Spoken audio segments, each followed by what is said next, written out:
Harassment. Time to go. Manager says you're trespassing. Officer, I'm a paying customer. I'm waiting on a product. I don't care. Step away now or you're going in cuffs. I have a receipt in my pocket. You can check it. Don't reach! Turn around, hands behind your back, now! All right. Officer Derek Thorne had spent 6 years patrolling the streets of Chicago, cultivating a reputation as a hard charger who didn't tolerate nonsense. But on a crisp Tuesday morning in October, he walked into a situation that would obliterate his career and cost the city of Chicago a staggering $4.8 million. He was 31 years old, physically imposing, and possessed the kind of arrogance that often disguises itself as experience. He believed his instincts were razor sharp, a necessary tool for survival in a major city. But those instincts were about to betray him in the most public, humiliating way possible. It happened at Circuit Avenue Electronics, a high-end tech retailer in the magnificent Mile District. Inside, Marcus Vance, a 19-year-old college sophomore, was browsing the latest gaming laptops. Marcus was a pre-law student at the University of Chicago, a young man known for his discipline, his intellect, and his quiet demeanor. That morning, he was dressed in a charcoal gray hoodie, black joggers, and expensive sneakers, the uniform of a modern college student on his day off. He wasn't loud. He wasn't bothering anyone. He was simply a customer waiting for a store associate to retrieve a high-performance graphics card from the stockroom. But to Officer Thorne and the store manager who called him Marcus Vance wasn't a student or a customer. He was a threat that needed to be neutralized. What Thorne did next, ignoring store policy, dismissing physical evidence, and arresting the young man in front of a gallery of stunned shoppers, would become a definitive case study in how implicit bias rots the badge from the inside out. Before we dive into the details of this catastrophic failure of judgment, where are you tuning in from today? If you believe that justice should be blind and that no badge grants the right to discriminate, go ahead and hit that subscribe button. We are dedicated to bringing you the stories that the system tries to bury. Circuit Avenue Electronics is the sort of place that smells like ozone and money. It features floor-to-ceiling glass windows, polished concrete floors, and long, stark white tables displaying devices that cost more than most people's monthly rent. At 10:15 a.m., the store was moderately busy. Businessmen in suits were looking at phones, tourists were browsing headphones, and Marcus Vance was standing near the gaming section checking his phone while he waited. He had already purchased a wireless mouse and a mechanical keyboard, the receipt for which was tucked into his pocket. He was patient. He had nowhere else to be until his afternoon torts class. He had grown up in a household where composure was not just taught, it was a requirement. His father was a man of immense responsibility, a man who had drilled into Marcus that losing one's temper was a sign of weakness. So Marcus stood still, quiet and respectful, unaware that his mere presence was triggering a chain reaction that would end in a courtroom. The man triggering that reaction was Kyle Rourke. At 29 years old, Rourke was the store manager, a role he performed with a zealous, almost paranoid intensity. He had transferred from a suburban branch 3 months prior and was desperate to prove his metrics to the regional director. To Rourke, loss prevention wasn't just a part of the job, it was a personal crusade. He viewed every customer who didn't fit the mold of a wealthy tourist or a corporate account holder as a potential liability. And on this Tuesday, his eyes fixed on Marcus Vance. Rourke stood behind the service counter pretending to organize inventory, but his attention was entirely focused on the young black man in the hoodie. In Rourke's mind, the math didn't add up. Why was he lingering? Why was he standing near the $4,000 laptops but not touching them? Why was he checking his phone constantly? Was he communicating with an accomplice? Was he waiting for security to look away so he could grab a demo unit and run? Rourke didn't see a University of Chicago student waiting for an item he could easily afford. He saw a stereotype. He saw a thug in activewear who looked out of place among the suits and the tourists. Rourke watched Marcus for 20 minutes. The longer Marcus stood there, the more agitated Rourke became. He didn't approach Marcus to ask if he needed help. He didn't check with his floor staff to see if the young man was being helped. He simply let his bias fill in the blanks. When Marcus shifted his weight and put his hands in his hoodie pockets to warm them up, Rourke decided he had seen enough. He picked up the store phone and dialed the non-emergency police line, his voice dropping to a conspiratorial whisper. "This is the manager at Circuit Avenue Electronics. I have a suspicious male in the store who is refusing to leave. He's been loitering for half an hour, casing the high-value items, and he's making my staff uncomfortable." The dispatcher asked the standard questions. Is he armed? Is he threatening anyone? No weapons seen. Rourke said, his eyes still glued to Marcus. But he's got his hands in his pockets. He's aggressive. I need an officer to remove him before he steals something. It was a lie. Marcus hadn't spoken a word to anyone except the clerk who went to the back. He hadn't been aggressive. He hadn't refused to leave because nobody had asked him to. But Rourke knew the buzzwords that would get a response. He hung up the phone with a sense of grim satisfaction, believing he was protecting his store. He didn't know he was lighting a fuse that would blow up his own life. Officer Derek Thorne was 3 blocks away when the call came over his radio. Suspicious subject refusing to leave possible retail theft in progress. Thorne tapped the screen of his patrol car's computer to accept the call. Thorne had a personnel file that read like a warning label. In his 6 years with the department, he had accrued 9 formal complaints. 6 of them involved unnecessary aggression or discourtesy toward minority youth.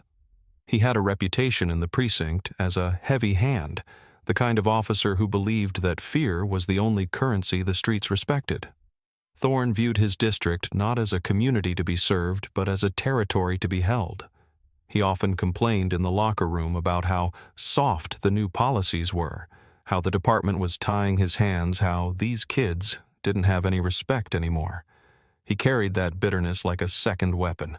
When he saw the dispatch details, suspicious male, refusing to leave, he didn't treat them as unverified claims. He treated them as facts. In his mind, the crime had already occurred. His job was just to mop it up.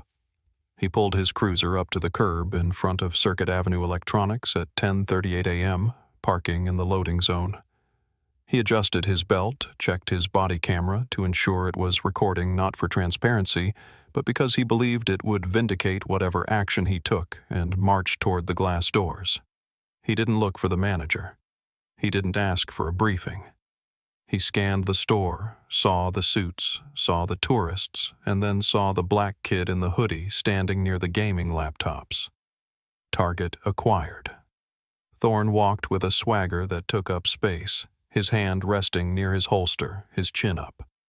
He bypassed a bewildered sales associate and walked straight up to Marcus, stopping 2 feet away, invading the young man's personal space intentionally. This was a tactic Thorne used to often dominate the physical space, force the subject to back down or react, and then use that reaction as justification for force. Marcus was looking at a spec sheet on the counter when he sensed the presence behind him. He turned around, expecting the sales clerk with his graphics card. Instead, he found Officer Thorne looming over him, eyes concealed behind Oakley sunglasses despite the indoor lighting. "Time to go," Thorne said, his voice flat and hard. No greeting, no questions, just an order. Marcus blinked, confused. "Excuse me. You heard me? The manager wants you gone. You're trespassing. Walk out that door right now or you're going in cuffs." Marcus shifted, turning fully to face the officer. He kept his hands visible, palms open, a lesson his father had taught him before he was old enough to drive. "Officer, I think there's a misunderstanding. I'm a paying customer. I'm waiting for a product from the back." "I don't care what you're waiting for," Thorne snapped, stepping closer. "Private property. They say go, you go. I'm not going to ask you again." "I purchased items," Marcus said calmly, his voice steady despite the adrenaline starting to dump into his system. "I have a receipt right here in my pocket. If you let me show you." "Don't reach for anything," Thorne barked, his hand dropping to his taser. The volume of his voice cut through the ambient noise of the store. Conversation stopped. Heads turned. "You are trespassing. You are loitering. And now you are failing to comply with a lawful order." "I am complying." Marcus said, his tone shifting to the precise, articulated cadence of a law student. I am informing you that I have completed a transaction and am waiting for the delivery of my goods. I have a legal right to be here as a consumer until the merchant terminates the transaction and refunds my money. Has the manager asked me to leave because no one has spoken to me? This was the wrong thing to say to Officer Derek Thorne. Thorne didn't hear a valid legal argument. He heard backtalk. He heard a kid challenging his authority in front of an audience. Thorne's face flushed. He felt the eyes of the store on him. He couldn't back down now. If he backed down, he lost. That's it, Thorne said. Turn around, hands behind your back. For what? Marcus asked, not moving. What is the articulable suspicion that I have committed a crime, officer? Trespassing, resisting an officer, disorderly conduct. Thorne listed them off like a grocery list. Turn around, now. The store was silent now, save for the hum of the air conditioning. Customers had pulled out their phones. The lens of a dozen cameras were pointed at the interaction. Kyle Rourke, the manager, stood by the counter, arms crossed, a smug look of vindication on his face. He watched the thug getting what he deserved. Marcus looked at the officer, then at the manager, then at the phones recording him. He knew he had a choice. He could fight physically or verbally and risk getting hurt or charged with something that would stick. Or he could let this play out. He knew the law. He knew his rights. And he knew exactly who was sitting in the corner office at the police precinct 3 miles away. I am complying under duress, Marcus said loudly for the benefit of the cameras. I am not resisting. Officer, I am giving you a warning. You are making a mistake. My father is going to want to know why I am being arrested. Thorne let out a short, derisive laugh as he grabbed Marcus's wrist and spun him around. Your daddy, I don't care if your daddy is the Pope. He can come bail you out like everyone else. Thorne jammed Marcus's arms up behind his back, applying more torque than was necessary, forcing a wince from the young man. He slapped the handcuffs on click-click, tightening them until they bit into the skin. Check the receipt in my pocket. Marcus said, his cheek pressed against a display of external hard drives. Just check the receipt. I'm done listening to you, Thorne grunted. He hauled Marcus upright. Let's go. He paraded Marcus through the store. It was a walk of shame designed to humiliate. Thorne gripped Marcus by the tricep, marching him past the rows of high-def TVs, past the stunned customers, and past Kyle Rourke. Rourke gave a little nod to the officer, a silent, "Thank you." Thorne nodded back. A job well done. 2 men united by bias, celebrating a victory over a threat that never existed. Outside, the October air was cool. Thorne shoved Marcus into the back of the patrol unit, forcing him to bend at an awkward angle to get his legs in. He slammed the door shut, sealing Marcus inside the cage. Thorne walked around to the driver's side, feeling the adrenaline of the arrest. He felt powerful. He felt righteous. Do you think officers should be personally liable for civil rights violations? Drop your thoughts in the comments below. The drive to the 19th precinct took 12 minutes. For most of that time, Officer Thorne talked. It was a monologue of self-justification. You guys always want to do this the hard way, Thorne said, glancing at Marcus in the rearview mirror.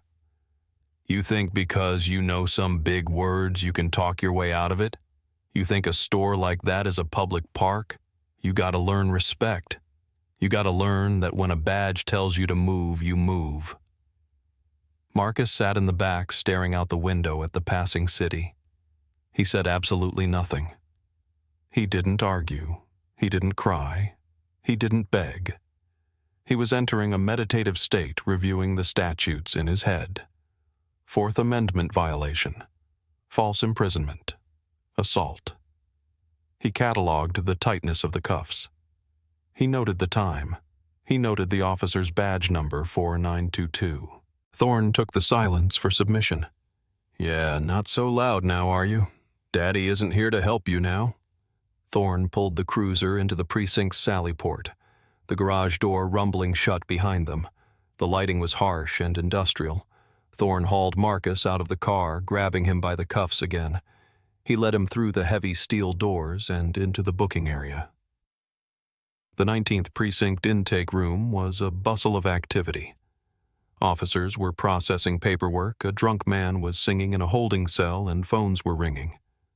At the main desk sat Sergeant Miller, a 50-year-old veteran with gray hair and a tired demeanor. Miller had seen it all. He was sipping lukewarm coffee when Thorne walked in, pushing Marcus ahead of him. "What you got, Thorne?" Miller asked without looking up, reaching for a clipboard. "Criminal trespass at Circuit Avenue Electronics," Thorne announced proudly. "Refused to leave, resisted arrest, disorderly, manager called it in. Suspect tried to lawyer me at the scene." Miller sighed. "All right, name?" Thorne nudged Marcus. "Tell him." "Marcus Vance," Marcus said clearly. Sergeant Miller's pen stopped moving. He froze.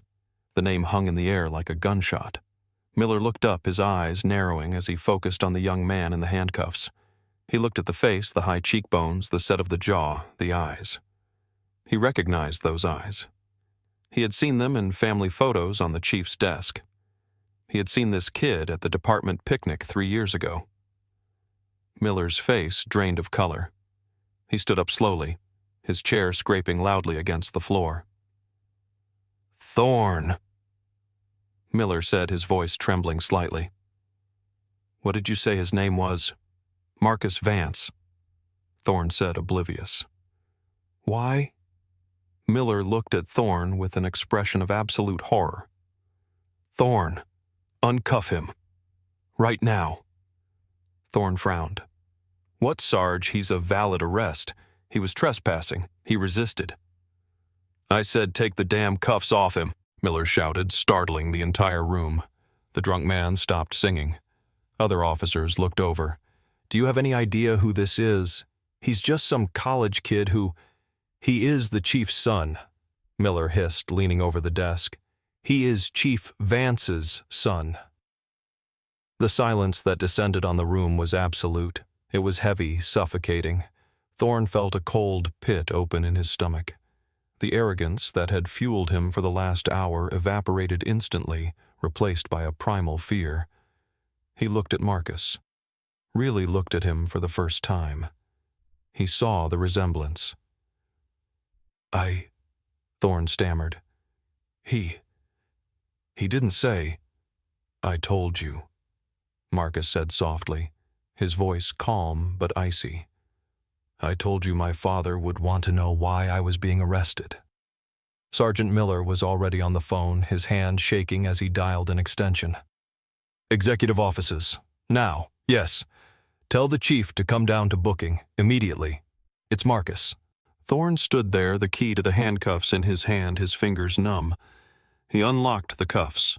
Marcus rubbed his wrists where deep red, angry lines had formed. He didn't move away. He just stood there waiting. 3 minutes later, the double doors at the end of the hallway burst open. Police Chief David Vance was a towering figure. At 55, he had spent 30 years on the force, working his way up from a beat cop in the toughest neighborhoods to the highest office in the department. He was a man of few words, known for his integrity and his terrifying calmness in a crisis. He was wearing his full dress uniform, having just come from a press conference. He walked into the booking area, his eyes scanning the room until they landed on Marcus. He saw the red marks on his son's wrists. He saw the hoodie. He saw Officer Thorne standing next to him, looking like a man facing a firing squad. Chief Vance didn't yell. He didn't run. He walked methodically across the room, the sound of his shoes echoing on the tile. He stopped in front of his son. "Are you hurt?" the chief asked, his voice low. "I'm fine, Dad," Marcus said. "Tight cuffs, rough transport, but I'm fine." Chief Vance nodded. He reached out and squeezed his son's shoulder, a brief moment of fatherly reassurance. Then he turned slowly to face Officer Thorne. Thorne was trembling. He had faced armed robbers and gang members, but he had never been as terrified as he was in this moment. "Officer Thorne," the chief said. The name sounded like a curse. "Chief, I didn't know. The manager said—" Thorne began to babble, his excuses spilling out. "Stop," Vance said. It wasn't a shout, but it silenced Thorne instantly. "You arrested a citizen for trespassing in a store open to the public. He refused to leave. Did you investigate? Did you ask why he was there?" The manager said he was loitering. "My son has a receipt in his pocket for $200 worth of equipment," Vance said, his eyes drilling into Thorne. "He was waiting for a graphics card. Did you ask to see his receipt?" Thorne looked at the floor. "No, sir." "Did you ask for his side of the story?" "No, sir." "So you arrived, you saw a young black man, and you decided he was a criminal. You acted as the manager's personal bouncer instead of a sworn officer of the law." "I was following procedure," Thorne whispered weakly. "No," Vance cut him off. "You were following your bias, and in doing so you violated the Fourth Amendment rights of a United States citizen. You kidnapped him. You assaulted him." The chief turned to Sergeant Miller. "Pull his body camera footage, right now. I want it on my screen in 5 minutes. And pull the store security feeds. I want everything." He turned back to Thorne. "Badge and gun, on the desk." "Chief, please, it was a mistake." "A mistake is a typo, Officer Thorne. This is a pattern of conduct. I've read your file. I've seen the complaints. I know how you operate. Today you just happened to pick the one victim who could shine a light on it." Thorne slowly unholstered his weapon and placed it on the counter. He unpinned his badge, the badge he had thought made him invincible, and laid it next to the gun. "You are relieved of duty pending an internal investigation," Chief Vance said. "Get out of my station." Thorne walked out of the precinct, a civilian leaving his career on the counter behind him. He walked past the officers he used to joke with, none of whom would meet his eye. The fallout was swift and nuclear. The body camera footage was damning. It showed Marcus calm, polite, and compliant. It showed Thorne aggressive, dismissive, and escalating the situation within seconds. It showed the manager, Kyle Rourke, lying about Marcus's behavior. Chief Vance didn't recuse himself. He handed the investigation over to the state's attorney to ensure impartiality, but he made sure the department provided every scrap of evidence. Kyle Rourke was fired from Circuit Avenue Electronics the next morning. The company issued a frantic public apology stating that Rourke's actions were antithetical to our values. They offered Marcus a full scholarship for his law school tuition as a settlement gesture. Rourke, branded a racist on social media, couldn't find work in the city and had to move back to his parents' home in Ohio. Officer Derek Thorne was terminated following the internal affairs investigation. The review board found he had violated 7 department policies, including unlawful arrest, failure to investigate, and conduct unbecoming. He was stripped of his pension. But the real blow came in federal court. Marcus Vance, represented by a top civil rights firm, sued the city and Officer Thorne. The lawsuit alleged racial profiling, false arrest, and excessive force. The city's attorneys looked at the footage, looked at the victim, an articulate pre-law student, and the chief's son, and knew they had zero chance of winning. They settled for $4.8 million. The case triggered a massive overhaul of the Chicago Police Department's procedures for loitering calls. A new policy, dubbed the Vance Protocol, required officers to independently verify a crime had been committed before removing a paying customer from a business. It required officers to review receipts and speak to the subject separately from the complainant. On the day the settlement was announced, Marcus Vance stood on the steps of the courthouse, his father standing proudly behind him. Marcus wore a suit this time, not a hoodie. He spoke into the microphones of the gathered press. "My name is Marcus Vance," he said. "I am lucky. I had the knowledge to remain silent. I had a father who could answer the call. But what about the people who don't? What about the 19-year-olds who don't have a chief of police for a father? This settlement isn't for me. It's for them. It's a message that bias has a price tag. Officer Thorne's career ended because he saw a hoodie and assumed a threat. He saw a black man and assumed a criminal. He never stopped to think that the person he was arresting might be better than him, more educated, more disciplined, and more powerful. It's a chilling reminder that in the eyes of bias, credentials don't matter. Receipts don't matter. Truth doesn't matter. Until we force it to matter. Marcus Vance went on to become a civil rights attorney.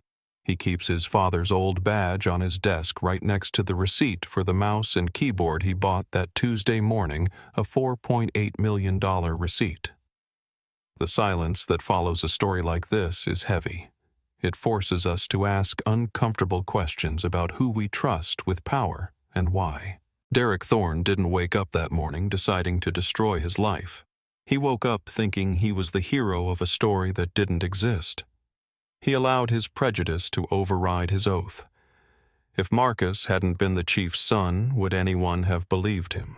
Or would he have been just another statistic, another young man with a record he didn't deserve? That is the question that should keep us all awake at night. What do you think? Should police departments require officers to carry personal liability insurance so taxpayers aren't footing the bill for their misconduct? Let me know in the comments below. And if this story moved you, please like and subscribe. We need your support to keep telling the truth. Stay safe out there.